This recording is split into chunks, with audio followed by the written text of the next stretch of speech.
Hey, all you beautiful people. How you doing?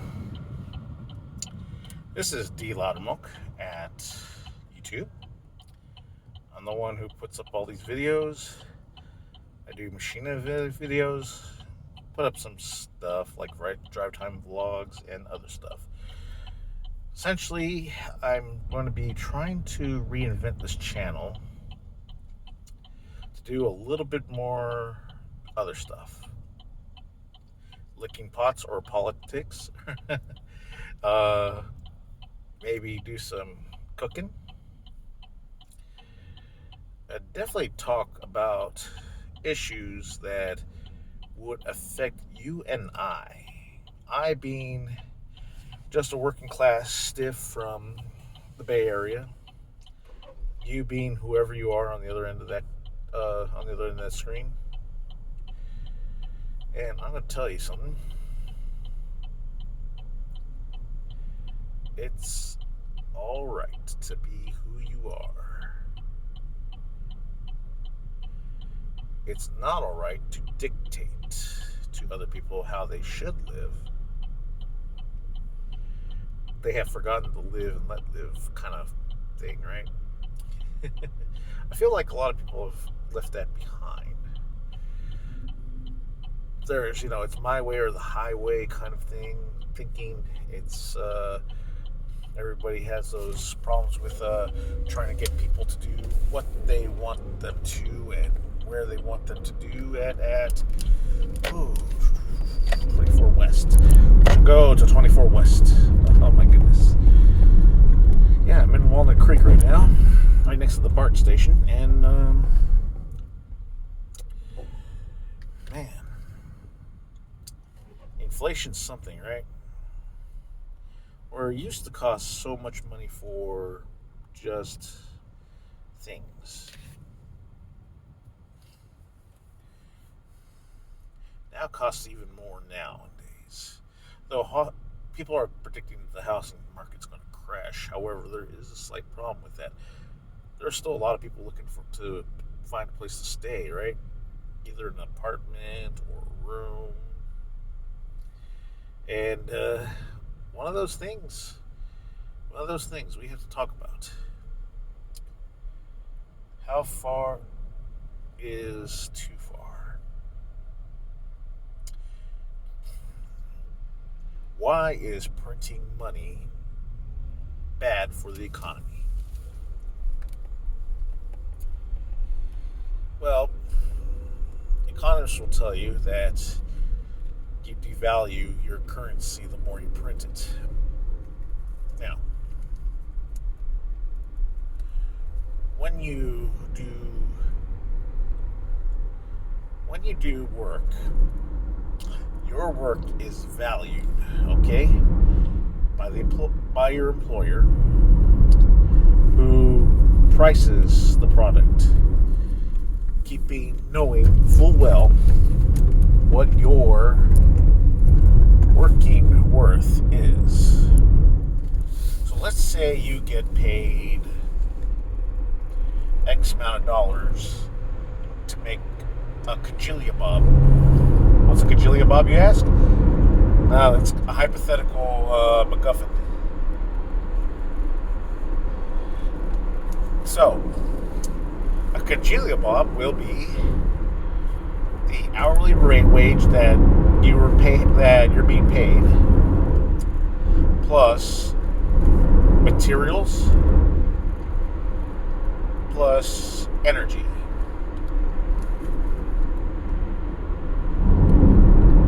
Now, those are the main factors that are coming into cost of product. Okay, let's say the service industry, right? Let's say you fix computers for a living. I, of course, fix computers for a living. How do I price accordingly? According to this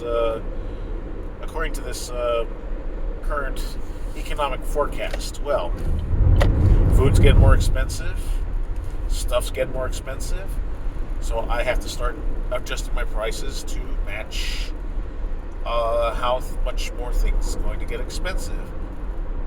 See how that works?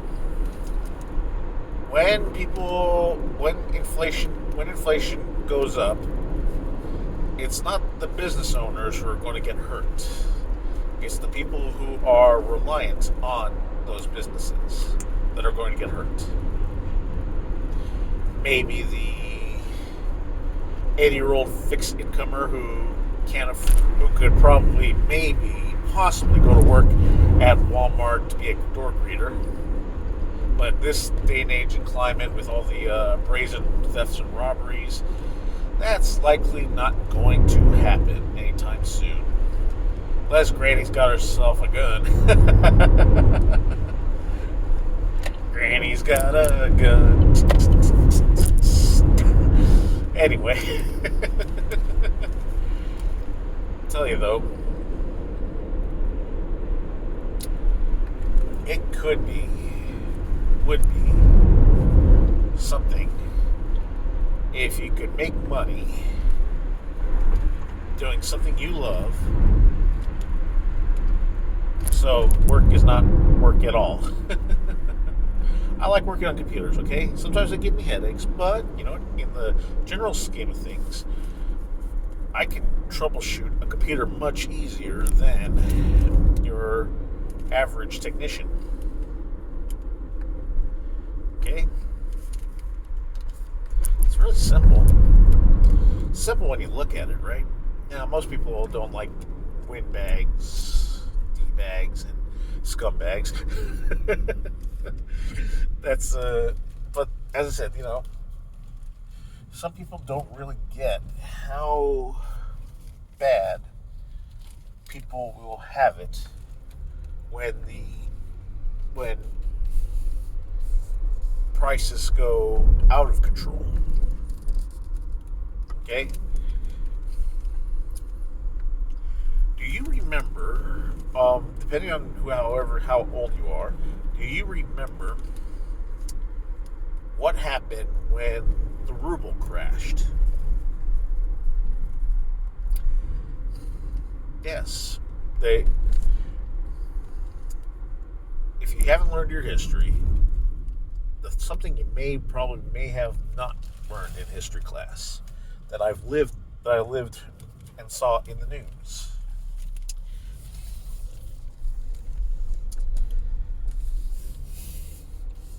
Soviet Russia had printed so much ruble, it devalued the ruble. And what happened was that people had to start selling stuff at higher rates of cost. Okay? Same with Zimbabwe. Same with a couple other places that print their own money, and they print lots of it instead of basing it on, say, the gold back or the gross domestic product of your country. That's the funny thing, right? For people who are really, really awful at what they do are currently in charge. Now, there are two ways of looking at it. One, they're incompetent, or two, they're malevolent. Both which bodes not too well for the rest of us, because incompetence will hurt you, but malevolence, that's a whole different story. Let's take a harken back to much more darker times. The French Revolution, for example. Why did the French Revolution happen? Well, let's put it this way. Let's say you're a farmer. Well, the majority industry in France of the days before the French Revolution was being a farmer. You own land. You basically cultivated your food. You sell it at market. You get money. You buy stuff that you need to go survive the oncoming winter, because You can't grow in the winter. So, the the people higher up decide they'll buy your food, and then they hoard it all, and they basically they take it all and they leave nothing for the rest of y'all. Well, this is going to piss off a lot of people because, what happens when your child's crying in the night saying, "I'm hungry, Dad," or "I'm hungry, Mom"? You'll go whatever, if you're a parent, you'll go at whatever lengths to feed them, right? Because you're a parent. Now, anything you do some might be legal, some might land you in jail. Others might land you in, let's say, the Bastille. Well, get a mob of people together, and you're basically looking at a revolution. Now, in the French Revolution, the aristocracy, which is the high-ups, was King Louis XVI, Marie Antoinette, and a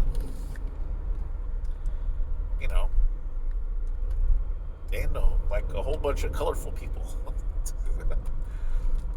I wonder if anyone ever did a whole television series based on the upcoming towards and the aftermath of the French Revolution. And if they did, who would you get to play Louis Capet?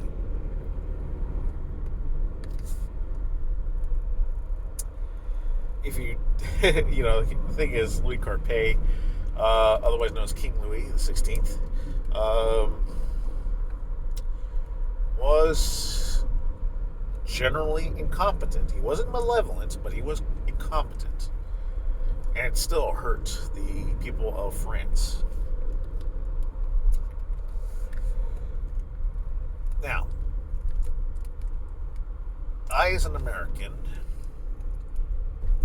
look to the French as they're okay because they helped us win our freedom at the very last minute because they love hoodwinking the British.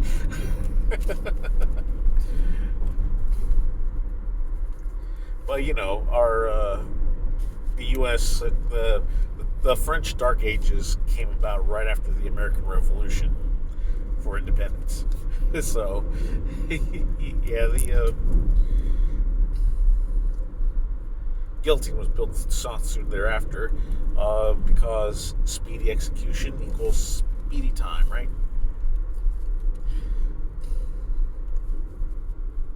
You could probably find all this information in history books, but suffice it to say, the hierarchy, the aristocracy, the first class, the second class, were doing their own thing, living it up, having the luxuries, the finest things in life, while the third class and the downtrodden were basically breaking their backs and starving. Well, what's a starving man to do but to start gather arms, start taking what belongs to them? Now, it may sound like communist talk, but this is how the French Revolution went through the first time. And I say the first time because there was a second revolution immediately after the first revolution. But, here's the thing, right? A lot of people don't realize that hunger is an excellent driving force to do unspeakable things to people. not just hunger either. Not just your hunger, your child's hunger. You look at what was that? What was that? Oliver Twist, where the there was that one. There's this one iconic scene where Oliver Twist goes up to the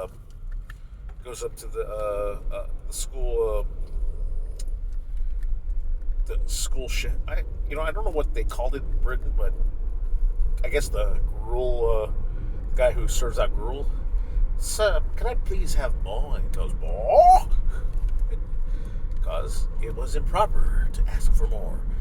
Especially gruel, which gruel is essentially watered down gravy and I want to say mystery meat, but it wasn't meat. I think it was potato. I think.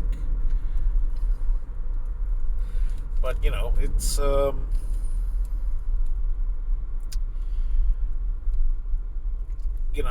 here's the thing, right?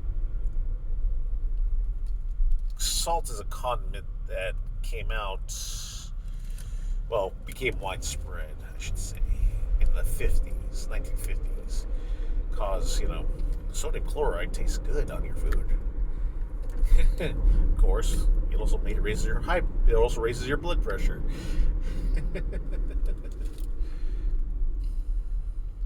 So, yeah, that was the thing, right? I suppose gruel would probably taste better if you hit it with some garlic salt and add some cheese to it. Oh man, I had to look up the recipe for gruel. Maybe, yeah, starving people will do stuff to fend off that biological need to eat. Biological need to eat. Tell you what, though, I hadn't had lunch yet, so I'm currently starving. Thing is, I don't know what I'm gonna have for lunch. I'm currently stuck between a rock and two places, right? I'm gonna do some. I'm gonna try to do some recycling and get some Instacash, but the car's only so big and I can only carry so much. Safeway is down here, so let's see if we can get ourselves some fruit and some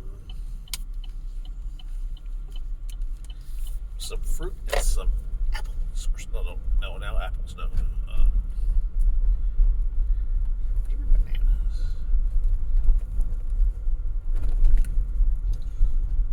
A sandwich and bananas, yeah. I also gotta get some bags. Oh man, I was gonna. Ooh, they got sharpening services here. Knife sharpening Wednesday, but it's Thursday.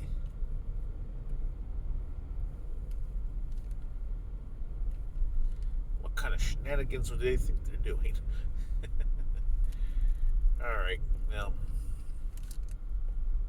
Y'all take care now. I'm about to go get me some vittles. Take care, buddy.